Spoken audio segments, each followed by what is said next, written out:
produced by the combination of the modes of nature.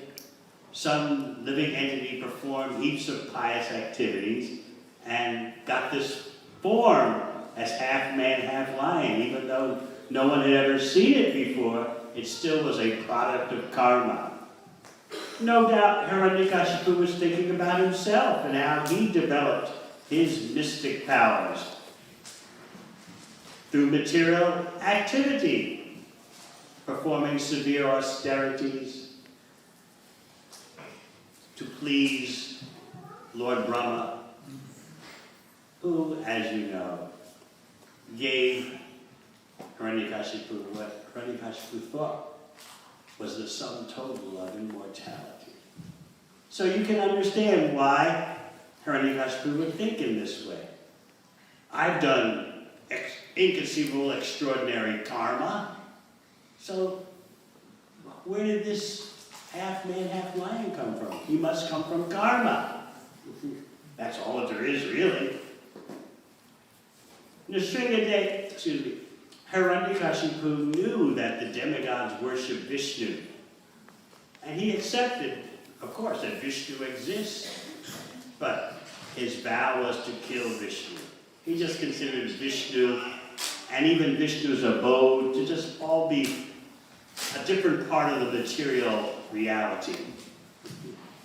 He considered that Vishnu was being bribed by the demigods, by the devatas, just like he'd bribe a child with a sweet. So he did recognize that there is this authority figure called Vishnu, that the demigods are always bribing. But we're not going to listen to him. In fact, he vowed, I will kill Vishnu. I'll cut off his head, and with the blood that comes from my killing Vishnu, I will appease my brother, Hiranyaksha, who was killed by Vishnu. In this way, I'll pay my debt. So this was Hiranyakashipu's calculation. What is this? Jumping out of the pillar. First of all, he couldn't believe that Prahlad was seeing something in the pillar, right? What are you looking at, Prahlad? Why are you pretending you see someone there? Why are you pretending that your Vishnu is there? Everyone knows there's nothing but a pillar, a column, that's all. It's just stone. Hiranyakashipu made his scientific proclamation, his proclamation of materialistic science. Prahlad, if your Supreme Personality God is everywhere, why can't I see him? Because I can't see him, that means he doesn't exist. It all makes sense, doesn't it? Seeing is believing. That's the proposition of the age of Kali. No one thinks first that my vision is so limited, I can't even see what a cat sees. No, seeing is believing. Everything has to be grossly apparent to your material senses, or else to your technologically extended material senses. So everything has to be right up front. Especially everything has to be so that you can get your hands on it, then you know. So this was Hiranyakashipu's empiricism. His, what would be called today, his philosophy of naturalism. Supposedly, naturalism in the philosophical world means that there's nothing beyond material nature. That's natural. So they call that naturalism. There is no spiritual, spooky stuff. There's just matter. Isn't that natural? So we call this philosophy naturalism. So Hiranyakashipu was the best of the naturalists. Prahlad, you talk about someone more powerful than me. Where is he? Let's perform a scientific experiment. Prahlad, enter my laboratory, and we'll make a test. Of course, we already know the outcome. But we'll apply your hypothesis, Prahlad. Your hypothesis is that there is a Supreme Personality God everywhere. So I say, produce him. Let's see him. And then, because Hiranyakashipu already knew the answer to his experiment, he already knew the outcome, he said, and once we demonstrate that your Supreme is not everywhere, he's not in this pillar, then what am I going to do? How will I conclude the experiment? I will cut off your head. He's telling his own son that. Meanwhile, what is Prahlad seeing? He's looking at the pillar and seeing Lord Nrsimhadeva peeping out from the pillar, encouraging him. Yes, Prahlad, I'm here. I'm ready for action. Hiranyakashipu didn't see that. Therefore, with great confidence, with great materialistic scientific confidence, he struck the pillar. And he got the shock of his life. At the very minimum, the shock of his life. First, there was a sound that cracked the whole universe, terrified everyone, even the Devatas. Lord Nrsimhadeva first appeared by sound, letting you know that Atat Sri Krishna Namadi Napaved Krayavendri. Seva Mukhi Jivada Swayameva Spratyada. The Lord appears to you through sound.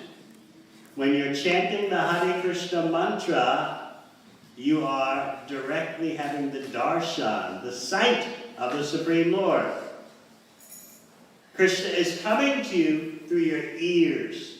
So if you're going to be a genuine bhakta, you have to become accustomed to seeing with your ears. Whereas materialistic life, especially in the age of Kali, makes you so focused on your eyes. What are my eyes seeing? Seeing is believing.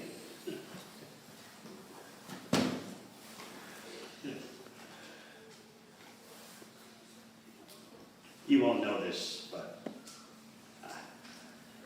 I'll say it. Reminds me of a popular song when I was a little kid.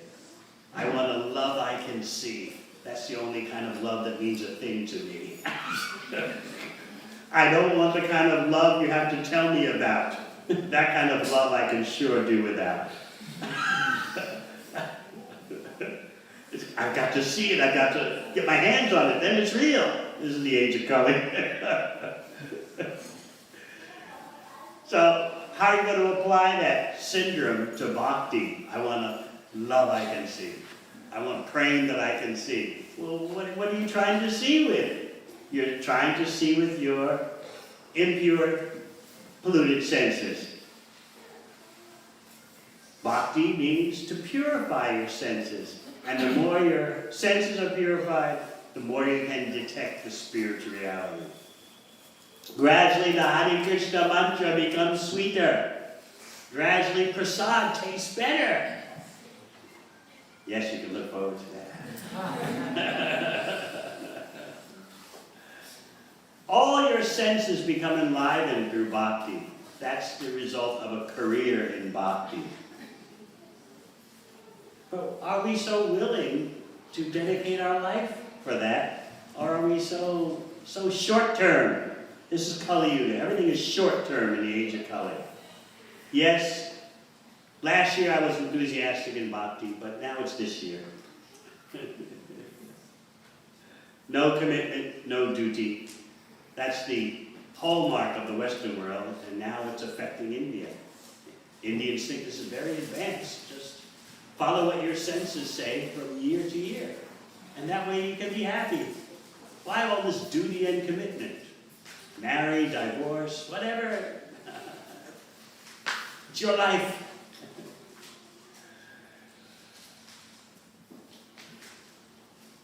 bhakti means a lifetime of purifying the senses. Of course, even in the very beginning, you get a covered experience, a shadow experience of Krishna prema.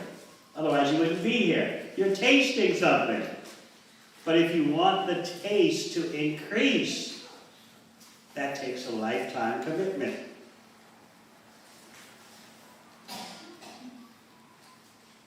You want to see?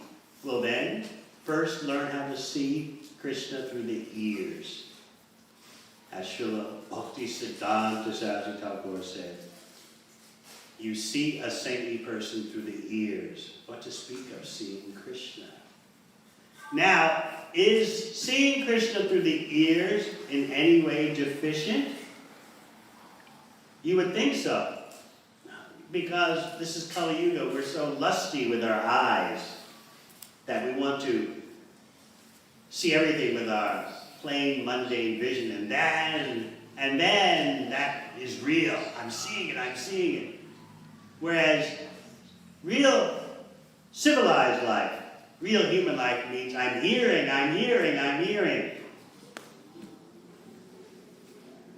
I have heard through authority. You say, well, what's the use of your hearing through authority? Have you seen? But hearing through authority is seeing. If you want advanced knowledge, then you have to have authorized knowledge. Authorized knowledge means coming from authority. You see through those words, and then you're in touch with genuine reality. Seeing Krishna through the ears is not a deficient experience. You get the full Supreme Personality of Godhead through your ears. You have to approach Krishna as he wants to be approached. You cannot say, come before my eyes, I want to see. The example Srila Prabhupada always gave. If you go outside at midnight and demand, I want to see the sun, I want to see the sun. Unless you're at the Arctic Circle or something, the right time of the year, you're not going to see the sun at midnight. The sun, so to speak, appears of its own accord. You may take a torch outside at midnight and shine the torch at the sky. Sun, appear, I want to see. Doesn't work. Similarly, seeing Krishna means see Krishna the way he wants to be seen. Isn't that real personalism? Isn't that real love? You can't just demand to someone who you're seeking to establish a relationship with. You can't demand, okay, just tell me everything. Just let me see everything right now. No, you have to please the person, and pleasing the person means to approach the person the way the person likes to be approached. So in Bhagavad Gita, Krishna says, only by bhakti can he be approached and understood. So that is why we're practicing bhakti, because we want to understand Krishna, we want to love Krishna. But you do things Krishna's way. So he says that he is non-different from his name. All the acharyas say Krishna is non-different from his name. He's present in his name. Atat Sri Krishna Nam Adi. First the name and then Adi. Everything else will follow. Form, qualities, pastimes. By focusing on the name, you're not getting a deficient experience. Krishna is there fully. Namachandamani Krishna, Chaitanya Rasa Vigraha. He's there in full. And this is what we're daily endeavoring to realize. How the sound is the full presence of Krishna. If we actually know that, how careful and how enthusiastic we will be chanting Hare Krishna. Sometimes as the years go by in bhakti, we become very slack and casual with our chanting. We offend devotees. We're just very mechanical. This behavior affects all kinds of relationships in material existence. And we apply that same mistake to Krishna, to hearing Krishna.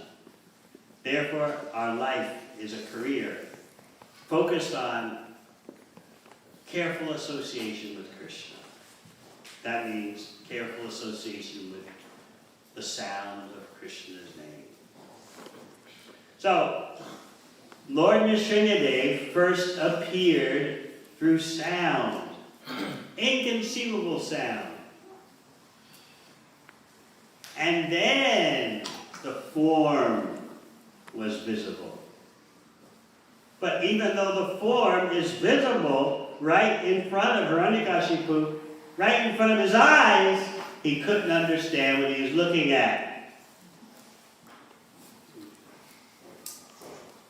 Just like those of you who are doing your, or have done your PhD work in some kind of science, you know so many things that are right before someone's eye, but the person doesn't see it or understand.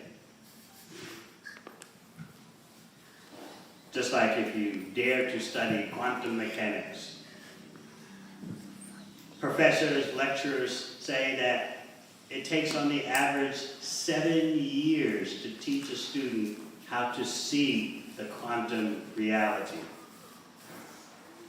Because it's so contrary to one's material conceptions. 7 years for initiation. You have to wait. But when it comes to Krishna, we're so cheap. Right now, Krishna, show me yourself. I'm serving you with everything I have. I'm so surrendered, and still you haven't appeared before me. Krishna is appearing all the time. That's his name. But we're so unfortunate, and Lord Chaitanya demonstrates what our attitude should be. I'm so unfortunate I have no raga, I have no attraction for Krishna appearing as nama rupa, as the sound. So Hiranyakashipu saw Lord Nrsimhadeva, but he didn't understand what he was looking at. Oh, what is this? An amphibious beast.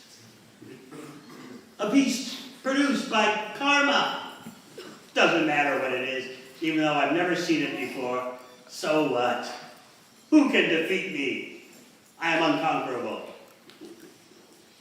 So then he began to battle with Lord Nrsimhadeva, whose hair shines with the effulgence of the moon. Yet at the same time that he has his beautiful hair with the effulgence of the moon, his teeth are as sharp as thunderbolts, and his nails are as sharp as thunderbolts. When Hiranyakashipu was killed by Nrsimhadeva, he had no realization that this is the Supreme Personality of Godhead. His mind was so passionate. Therefore, he took birth as Ravana. Because he was killed by the Supreme Lord, he attained untold opulence, but he did not achieve liberation. That liberation can only be offered by Krishna, Swayam Bhagavan, the original personality of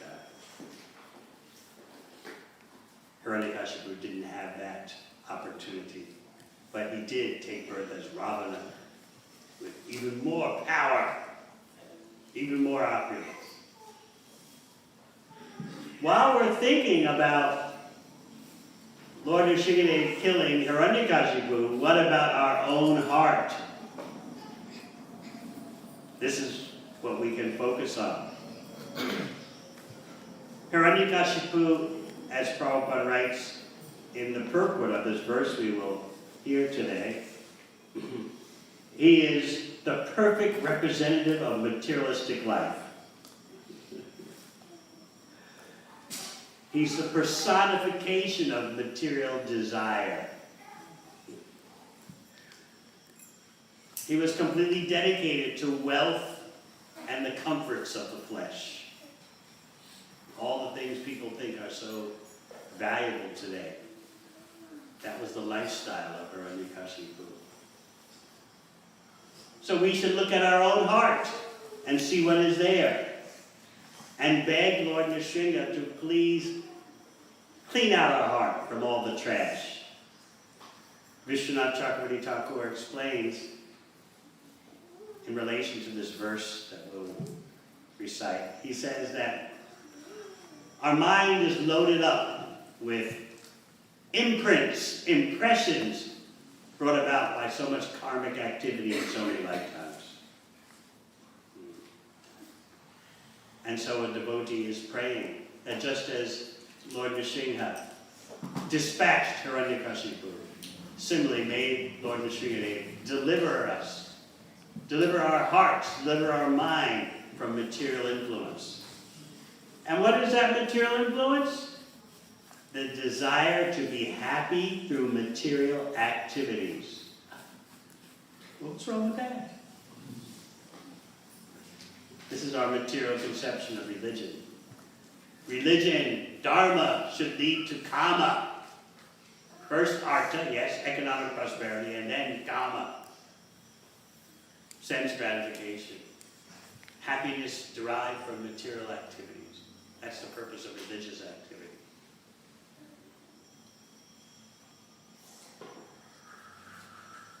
Prahlad Maharaj is showing us something else about what is dharma. And Prahlad will be offered benedictions by Lord Nrsimhadeva. Prahlad, it is my pastime to fulfill everyone's desire. In other words, certainly I will fulfill the desire of a devotee. Prahlad, ask me anything. Take liberation.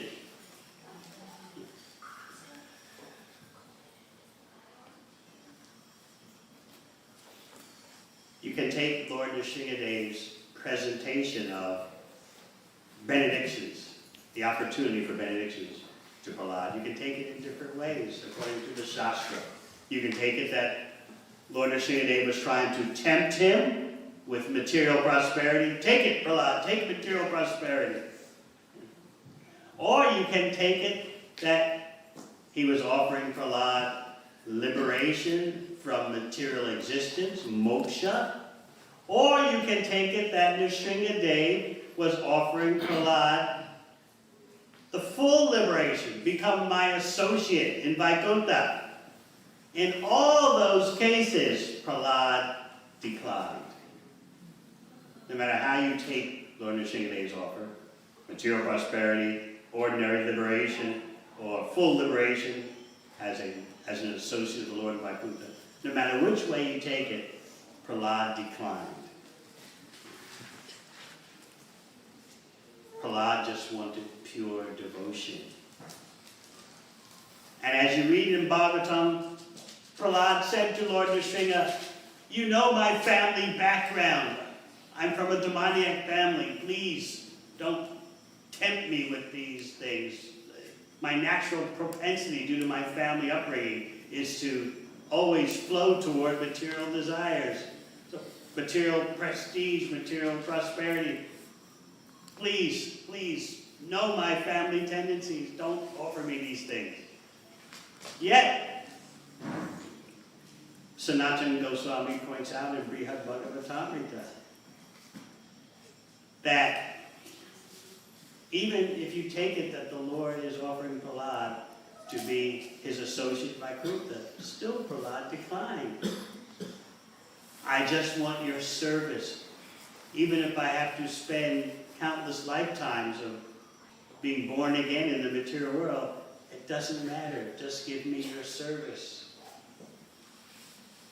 Again and again, Lord Nrsimhadeva, Sanatana Goswami explains, again and again, take it, Prahlad, take it. Take prosperity, take liberation, take full liberation, take it, take it. And again, Prahlad declines. Underlying underlying the point of pure bhakti.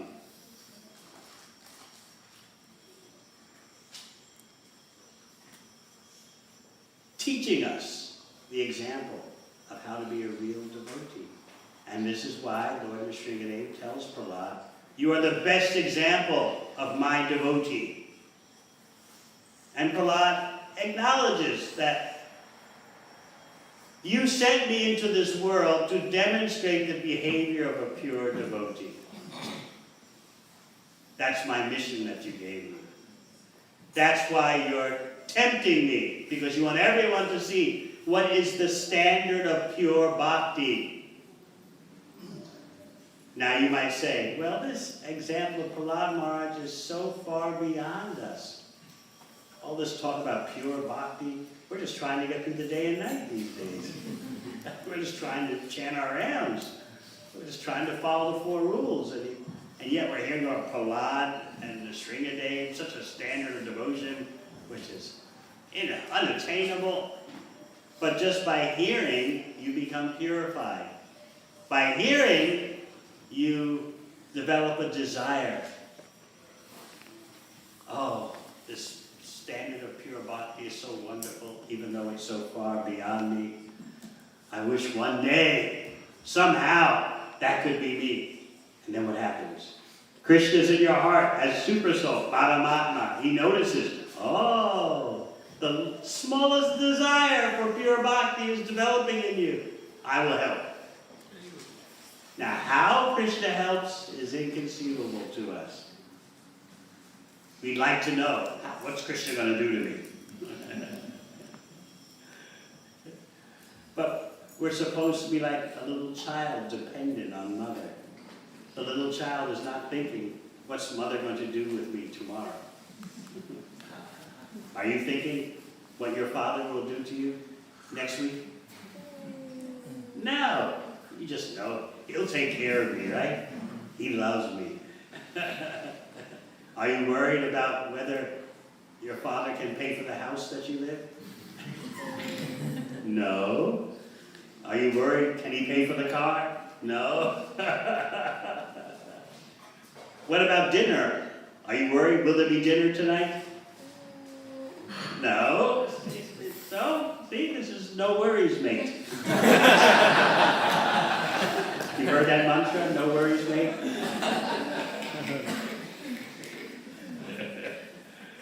You're growing up in Australia, soon you'll know that mantra.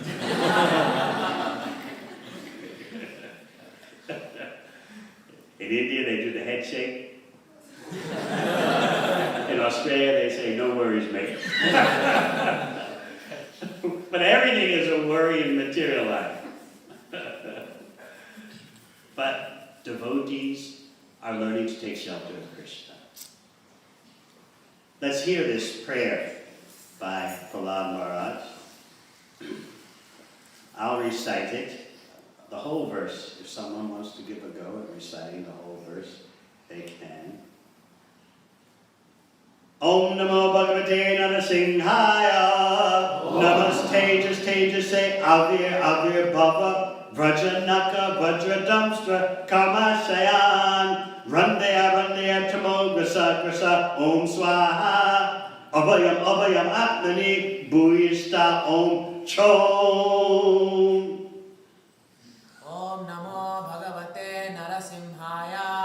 Namaste Tejase Avir Bhav Vajranaka Vajradamsra Karmashayana Randhaya Tamo Grasa Om Swaha Abhayam Atmani Bhuyishta Om Shram.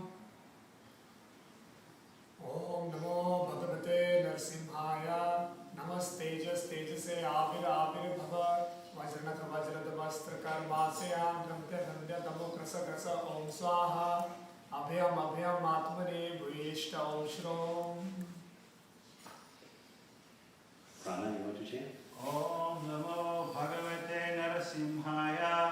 Namaste Tejase Ravi Avibhava Vajranaka Vajradamstra Kamashayan Randaya Tamo Grasa Om Swaha Abhayam Atmani Bhuyishta etiquette in chanting verses is always look and see if there's a senior Vaishnava who may chant first. And then you may chant. Vaishnavis?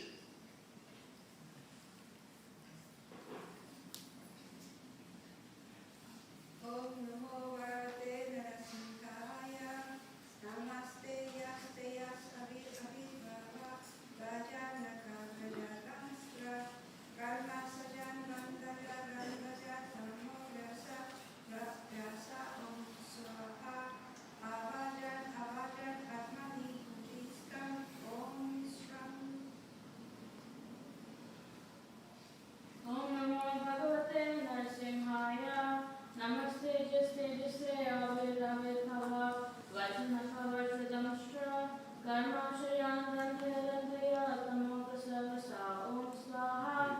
Abhayam Abhayam Atmani Bhuvishta Om Sham. Om. O Lord. Nama. My respectful obeisances. Bhagavate. Unto the Supreme Personality of Godhead. Nrsimhaya. Known as Lord Nrsimha. Nama. Obeisances. Teja, Teja, say. The power of all power. Avirbhava. Please be fully manifest. Vajanaka. O you who possess nails like thunderbolts. Vajradamstra. O you who possess teeth like thunderbolts. Karma Ashayan. Jamania desires to be happy by material activities. Randaya, Randaya. Kindly vanquish. Shama. Ignorance in the material world. Grasa. Kindly drive away. Grasa. Kindly drive away. Oh my Lord. Swaha. Respectful obeisances. Abhayam. Fearlessness. Abhayam. Fearlessness. Atmani. In my mind.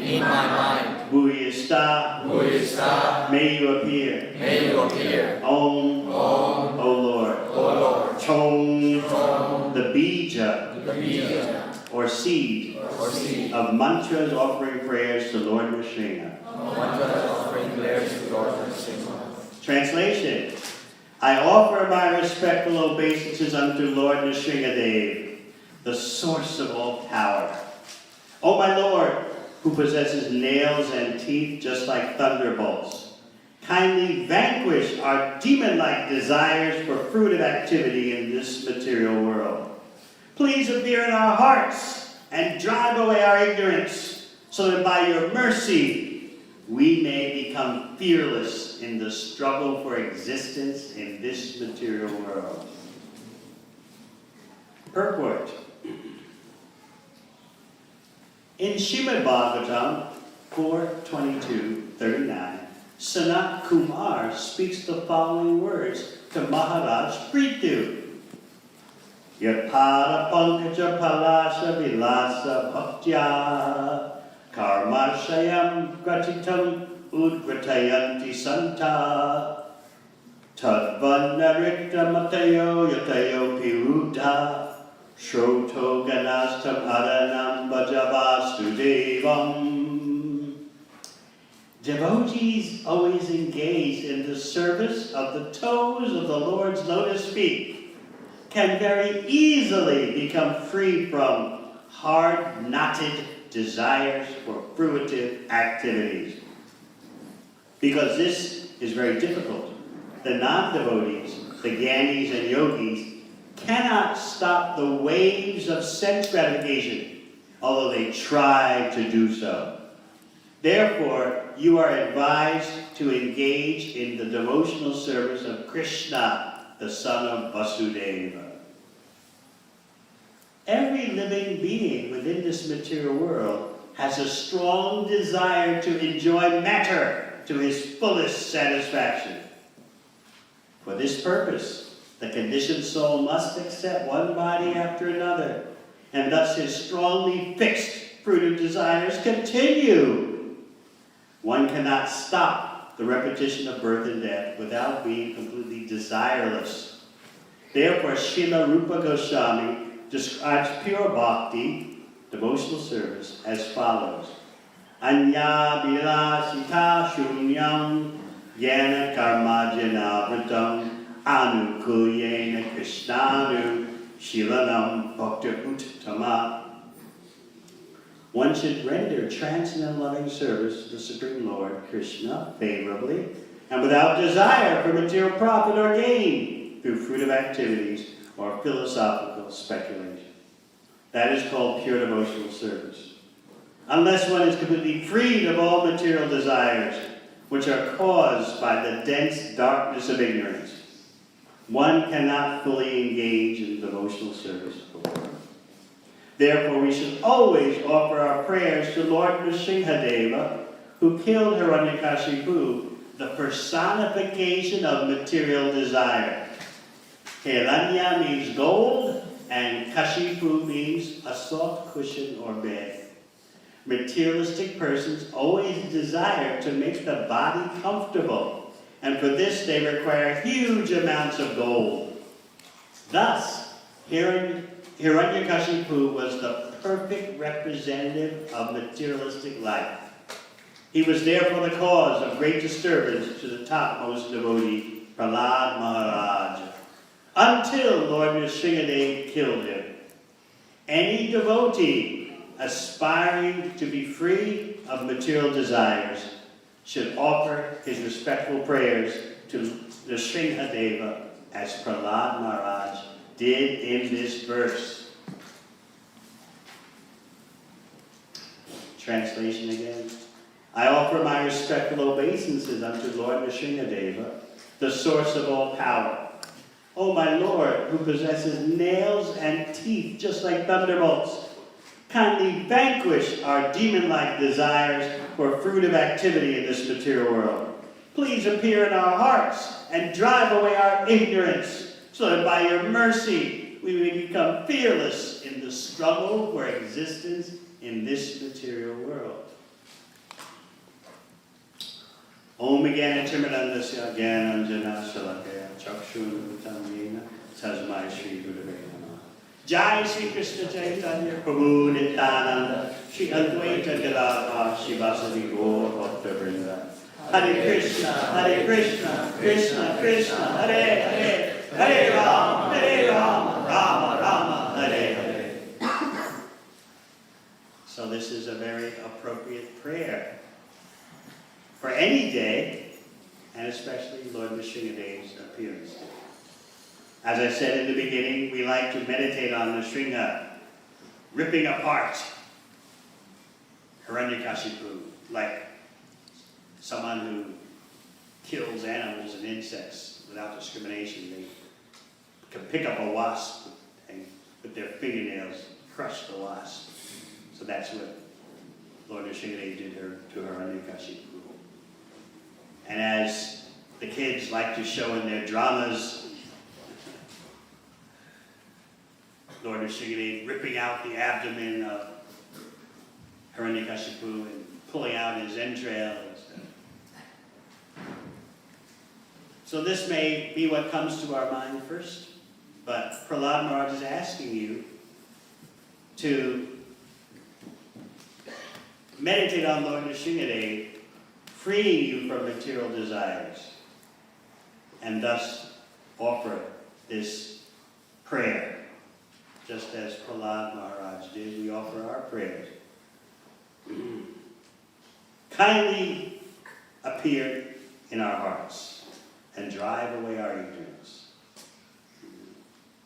Rundaya, kindly vanquish our ignorance.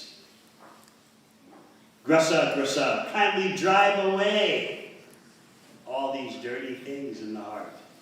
Impressions from countless lifetimes. Just like we're praying to Lord Nrsimhadeva, just like you have the power with your nails and your teeth. You're the source of all power. Please use that to vanquish our demon-like desires. Karmashraya. What are those demoniac desires? We think, what's the problem? I just want to be happy through material activities. What's wrong with that? But Prahlad says, demoniac. And Prahlad should know. He's born in a demoniac family. He knows the nature of material desires by seeing it all around him. So what we consider innocent, what's wrong with a little desire to be happy through material activities? It seems so innocent and appropriate to us at times. But here Prahlad is teaching us to pray. Lord Nrsimhadeva, with your nails and teeth, rid our hearts of karmasayam, the desire to be happy by material activities. The more we are attached to material life, the more fearful we'll be. Therefore, Prahlad says, Abhayam Abhayam Atmani Bhuyashta Om Chom. Please appear in our mind.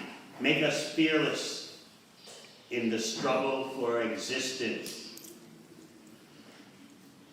You may say, well, at this moment you don't feel like you're struggling in existence. Although Krishna says in Bhagavad Gita, Manashastani Riyani Prakritistani Karshati. You're struggling with the six senses, including the mind. You're struggling in the oppressive material atmosphere. At the present moment, you may say, oh, I don't feel like I'm being oppressed.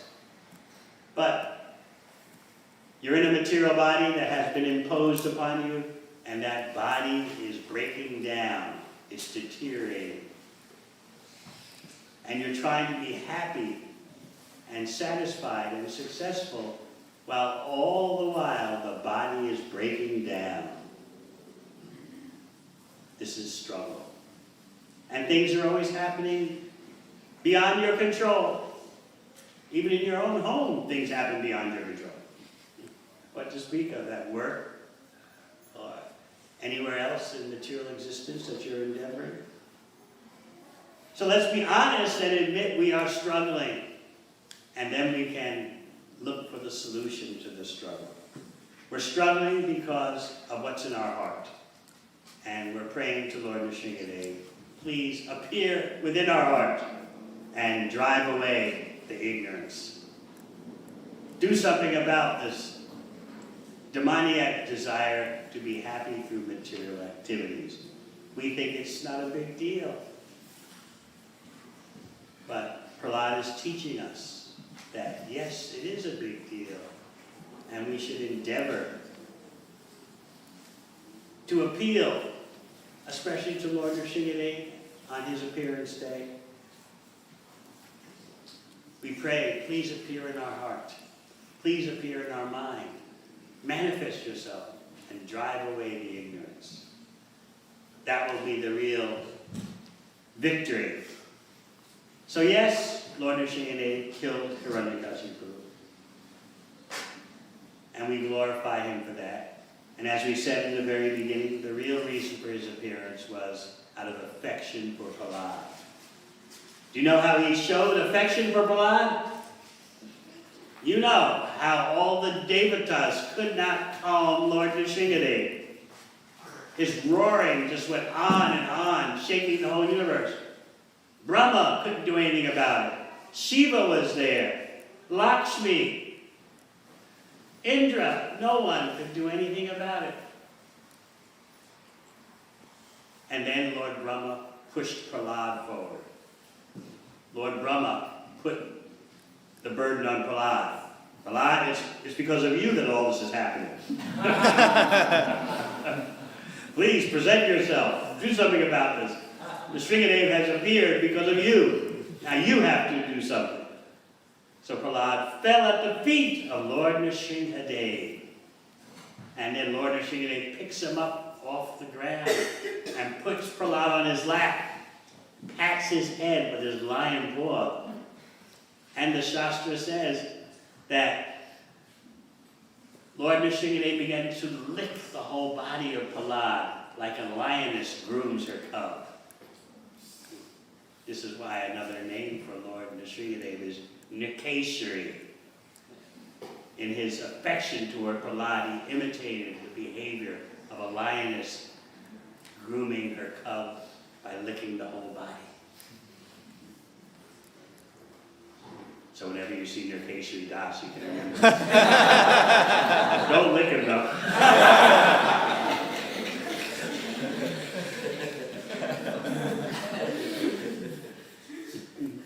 Not only did Lord Nrsimhadeva put his paw on top of Prahlad's head and then lick his whole body like a lioness, but he also began to rock Prahlad back and forth.